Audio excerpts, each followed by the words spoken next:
Morning students. विज्ञान कट्टाच्या YouTube चॅनलवरती तुमचं सगळ्यांचं स्वागत आहे.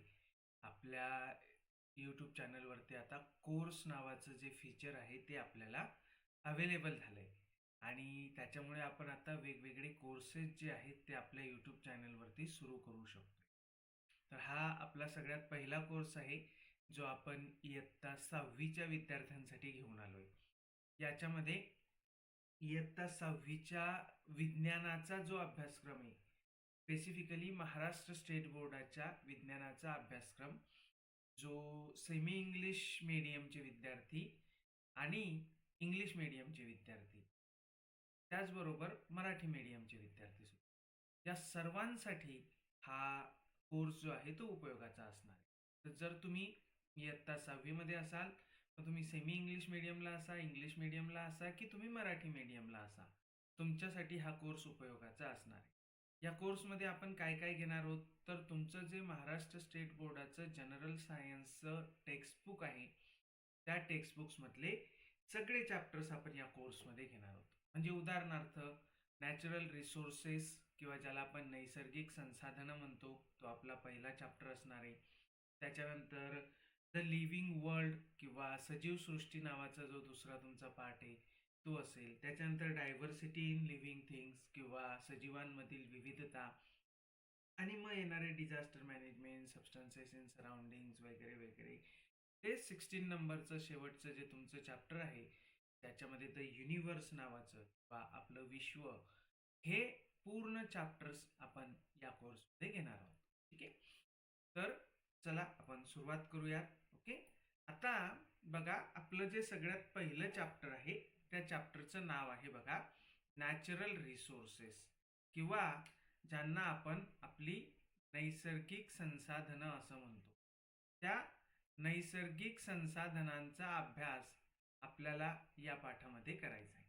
ओके, सो ही जी नैसर्गिक संसाधनं आहेत जी आपल्याला प्रामुख्याने या पाठामध्ये अभ्यासायची आहेत, त्यांची नावं जर आपण बघितली तर ती आहे एअर, वॉटर आणि सॉइल, किंवा हवा, पाणी आणि त्याच्याबरोबर आपण त्याला काय म्हणतो, जमीन किंवा मृदा.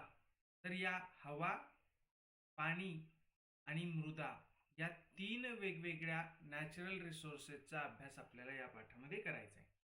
पण सगळ्यात आधी आपल्याला समजून घेतलं पाहिजे की नॅचरल रिसोर्सेस नेमकं कशाला म्हणतात, किंवा नैसर्गिक संसाधनं ज्यांना आपण म्हणतो ती नैसर्गिक संसाधनं म्हणजे नेमकं काय असतं. तर आपण आपल्या दैनंदिन जीवनामध्ये तुम्ही बघत असाल की number of different substances we use. आता या पदार्थांमध्ये जे काही पदार्थ वेगवेगळे आपण वापरतो त्याच्यापैकी काही पदार्थ असे असतात which are useful or essential, आपण म्हणूयात की जे आवश्यक आहेत, इसेन्शियल आहेत. कशासाठी? For sustaining the living world on the अर्थ. आपली जी सजीव सृष्टी आहेत का, ही सजीव सृष्टी आपल्या पृथ्वीवरती टिकून राहण्यासाठी, त्याच्या अस्तित्वासाठी याच्यातले काही पदार्थ हे खूप आणि खूप आवश्यक असतात. मग हे जे पदार्थ आहे which are essential for sustaining the living world on the earth आणि फॉर फुलफिलिंग देअर नीड्स, आपल्या सगळ्या गरजा भागवण्यासाठी सुद्धा, fulfilling the needs of these living world, यांच्या अस्तित्वासाठी आणि यांच्या गरजा भागवण्यासाठी आवश्यक असणारे जे पदार्थ आपल्या पृथ्वी तलावरती आपल्याला आढळतात, सापडतात, त्या सगळ्या पदार्थांना आपण नॅचरल रिसोर्सेस असं म्हणतो. त्याच्यामध्ये मुख्यत्वे या 3 नॅचरल रिसोर्सेसचा आपल्याला यावर्षी अभ्यास करायचा आहे. याच्या व्यतिरिक्त अजून खूप आहेत, पण त्यांचा अभ्यास आपल्याला पुढच्या वर्षी आहे. यावर्षी फक्त आपल्याला या 3 अभ्यास करायचा आहे. म्हणजे हवा किंवा एअर जी आपल्या आजूबाजूला आहे, आपल्याला माहिती आहे की ती हवा जी आहे ती आपल्या पृथ्वीच्या सभोवताली असणाऱ्या वातावरणाचा, किंवा ज्याला आपण ॲटमॉस्फिअर असं म्हणतो, त्या ॲटमॉस्फिअरचा भाग आहे. आपण इयत्ता 5वी मध्ये असताना आपल्या ॲटमॉस्फिअरचे वेगळे वेगळे लेयर्स आपण शिकलो होतो. ॲटमॉस्फेरिक लेयर्स ज्यांना आपण म्हटलं होतं, त्या ॲटमॉस्फेरिक लेयर्स आपण शिकलो होतो. म्हणजे उदाहरणार्थ तुम्हाला ट्रोपोस्फियर आठवत असेल किंवा ज्याला आपण तपांबर असं म्हटलं होतं, किंवा स्ट्रॅटोस्फियर आठवत असेल, ज्याला आपण स्थितांबर असं म्हटलं होतं. या स्थितांबरामध्ये ओझोनचा थर असतो असं आपण म्हटलं होतं. तर हे वेगळ्या वेगळ्या प्रकारचे हवेचे जे थर आपल्या पृथ्वीच्या अवतीभवती प्रेझेंट आहेत, त्यांना आपण ॲटमॉस्फिअर असं म्हणतो. आणि या ॲटमॉस्फिअरमध्ये सगळ्यात महत्त्वाचा घटक असतो तो म्हणजे आपला एअर किंवा हवा. त्याच्यानंतर जसं हवा आपल्या पृथ्वीच्या भोवती आहे, ज्याला आपण ॲटमॉस्फिअर असं म्हणतो, ज्याला आपण जर डिफाईन करायचं झालं तर त्याला आपण असं म्हणतो layer of air which is present around the earth. आपल्या पृथ्वीच्या सभोवताली असणारा हवेचा थर, त्याला आपण आपलं वातावरण किंवा आपलं एअर असं म्हणतो. त्याच पद्धतीनं आपल्या पृथ्वी तलावरती फक्त वातावरणच नाही किंवा हवाच नाही, तर आपल्या पृथ्वीच्या पृष्ठभागावरती आपल्याला पाणी सुद्धा आढळतं, मोठ्या प्रमाणावरती आढळतं. मग त्यातलं काही पाणी आपल्याला महासागरांमध्ये आढळतं, ओशन्स किंवा ज्यांना आपण समुद्र म्हणतो त्या समुद्रांमध्ये आढळतं. त्याचबरोबर काही रिव्हर्स आहेत, मोठमोठ्या नद्या आपल्या पृथ्वी तलावरती आहेत, काही लेक्स आहेत. अशा वेगवेगळ्या सोर्सेसमध्ये किंवा काही पाणी तर आपल्याला ओशन्समध्ये दिसतं, रिव्हर्समध्ये दिसतं, लेक्समध्ये दिसतं, पण काही पाणी आपल्याला ग्लेशियर्सच्या स्वरूपात सुद्धा किंवा गोठलेल्या बर्फाच्या स्वरूपात, ज्याला आपण हिमनदी असं म्हणतो, त्या हिमनदीच्या स्वरूपामध्ये सुद्धा आपल्याला हे पाणी दिसून येतं.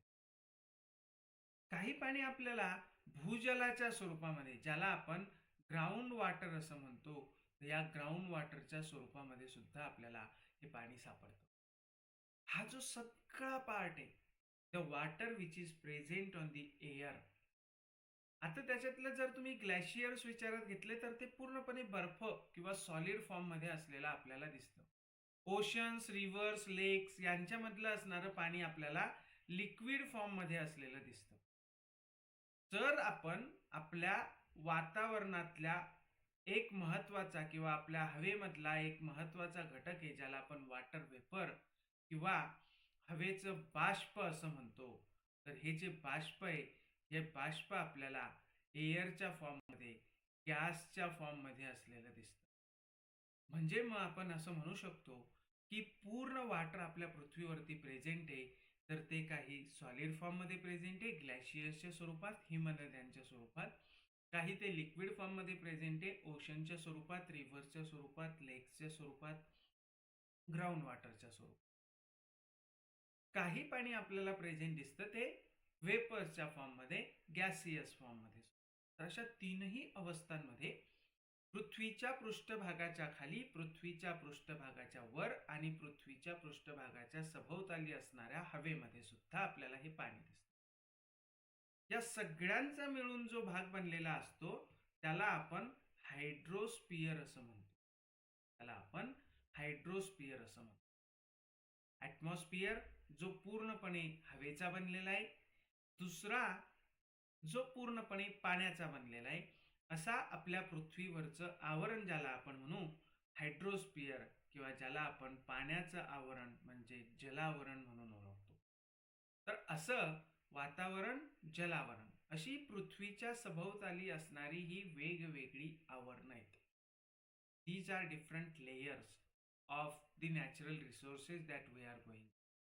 आपण एअर अभ्यासणार आहोत, आपण वॉटर अभ्यासणार आहोत, आपण त्याचबरोबर सॉइल किंवा लँड किंवा मृदा हे सुद्धा अभ्यासणार.